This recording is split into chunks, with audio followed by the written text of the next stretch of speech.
That's what I'm talking about, talking about, talking about.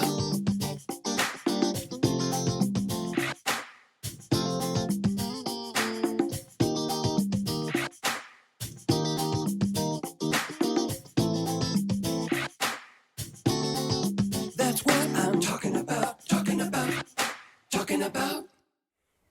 Hi, welcome to Talking About. I'm John Griffith. I am joined today. I'm flying solo today, if you haven't noticed. It's like I had a special guest host all lined up, and he lost his voice, so he is home recovering. So you'll find out who that is next time. So you better tune back in. I am joined today by Rodney Daniels, comedian, Hello. actor, performer, all actor, around performer, radio personality. Yeah, that's me. So you got a lot, I wear a lot of hats. So you got a lot cooking on the a stove. lot of stuff on my plate. Yes. Okay, so well, one, I'm happy to have you here. Thank you for inviting me. Thank you. And we deliberately didn't talk about anything before the show because I wanted this to feel kind of free-flowing. Okay, and authentic. I like that. Yeah. So first, where are you from? Okay, well, that's a long story. Okay. I was born in Pennsylvania. I've lived in Ohio, South Carolina. I went to school in D.C. Wisconsin's where I call home because that's where I went to high school. Most of my family's still there.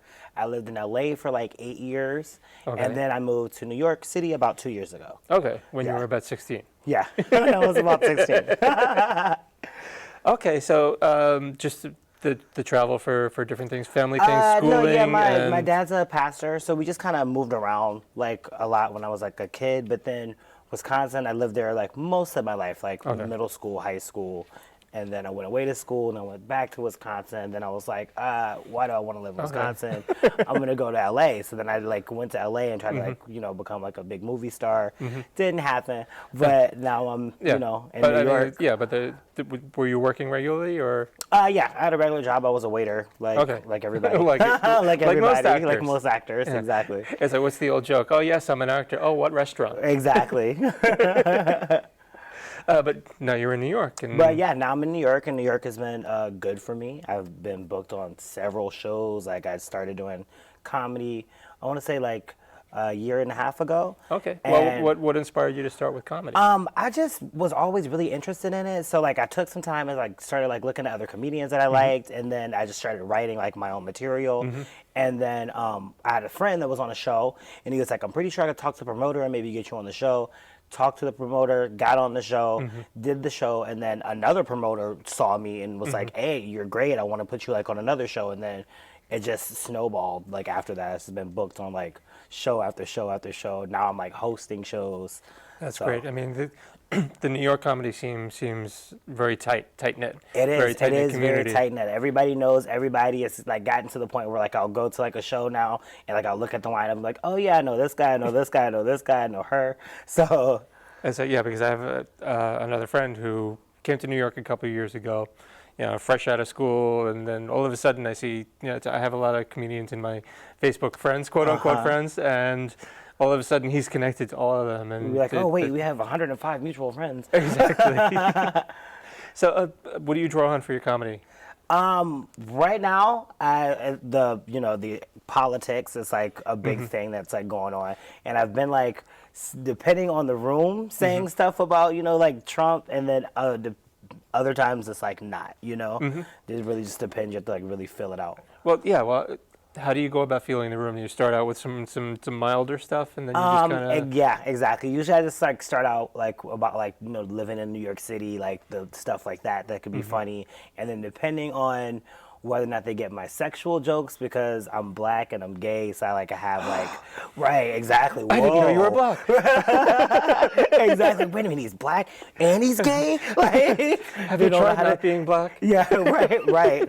Maybe it's just a Trump phase. America. I might Maybe need it's just to, a right? phase. Yeah, so depending on how they respond to that type of material will let me know whether or not I could throw a Trump joke in there. Well, I'd say a lot of people, their main job is politics, and a lot of people avoid it at all costs. Exactly. Or they just speak in allegory, so they're telling a story that's really political, but the audience doesn't even realize that they're. I haven't written a joke like that. That's a good idea. Allegory about Trump. or politicians in general. It's Yeah. like the flip side of the coin is, it's like de Blasio's in the other party, and he's not particularly popular in his own city most of the time. We were just talking about that in the green room? Yeah, about like how he's opening up the 90-something homeless shelters throughout the city, and people are not happy about that. Yes. So, and that is a complete topic for another show. Yeah, it's a whole nother show. But yeah, so there are issues on both sides of the party lines. Right. So, and you can find a lot of good humor to mine within all of both, that. yeah. When the audience isn't, how do you kind of course correct when the audience isn't? It depends on like what my role is in the show. I actually had a show at Broadway Comedy Club like 2 weeks ago where I was the host of the show. So that means I get up, like I do material in between the other comedians. And so like halfway through, I did a joke about penises, and it just didn't really go well. Like I could tell, like usually like it hits, like every time I do it the audience is cracking up, like wow, and this time I was just like what. And so then it was just kind of like, all right, I'm gonna just present everybody and try to get off the stage as fast as possible. So It's or there's like when you're hosting as opposed to when you're just part of the lineup. yeah, Which do you find more challenging? Because I would think that the hosting would be a little bit more challenging just in my own mental state, because I would think because you're not performing straight through, so you're not really building to an ending. You're there for a third of your set and then a third of your set and then so on. the hosting part is the most challenging. Like I started out just being on comedy lineups, and then one of the promoters asked me if I would like be interested in hosting, and you are the energy of the show. Like you have to like start the show out and bring like the energy into the room, and you'll have comics that don't do so well, so then you're gonna have to like get up there and try to like bring Recharge the energy back and recharge everybody. So it is a little bit more difficult, but I really like the challenge. It's kind of fun to see if I could keep them there the whole time. So What's the biggest disaster that you've encountered in something like that? probably the show I was just talking about at Okay. Broadway. Usually I've been like on a really good streak and not having like any like oh I bombed, but like Yeah, and then But- the flip side of that is what's the most exciting crowd that you've ever worked toward? At a Broadway Comedy Club is like the main club that I've been performing at in New York. In January I was booked there like every Friday night. So I did a show that was downstairs, and there had to be like close to like 100 and something people there. It was like a lot of people. So that one was like nice, and I was just on the show, so I was able to just get up there, do my set, kill it, and everyone was like, whoa, that was a great set. So the feeling, that's why I do it. So. Okay, and I want to show this little clip that you sent me, this little bit of your performance. So we're going to take a look at that right now. So getting weed in Queens is completely different, okay? There you actually have the guys that deliver. I got 2 delivery guys, okay? You got the first guy, he has a car, I call him up, he's at the house 10 minutes later, boom, got my weed. Okay, but then he always wants to do like a covert operation though. It's like 007 type shit. He's like, you walk down the street and you're gonna drop the money on the ground. And then I'm gonna put the weed like inside of like the mailbox of the neighbor that's like 2 doors down from you with the red door. But make sure don't no kids see you. Cause he's like a drug dealer that has like a social conscience, he doesn't want people to know, And then my other guy, he's completely different. He will just knock on my door like seamless. He like comes in on a bike. He's just like riding around Queens like this. People don't even do it and shit. And so he comes to my door on a bike, rings my doorbell. I go downstairs. He's like all in the lobby, like, yeah, bro, did you like that last strain I gave you? Did you get real high? My neighbor's standing right there. I'm like, bro, this shit is illegal. Keep it on the low, That was great. I love that. Okay. So I mean, it's just you're just all out there. Yeah, I do. I'm a little bit all out there. Some of the material and stuff that I like talk about. Like if you come to my show, be prepared to have your ears burdened a little bit. Okay.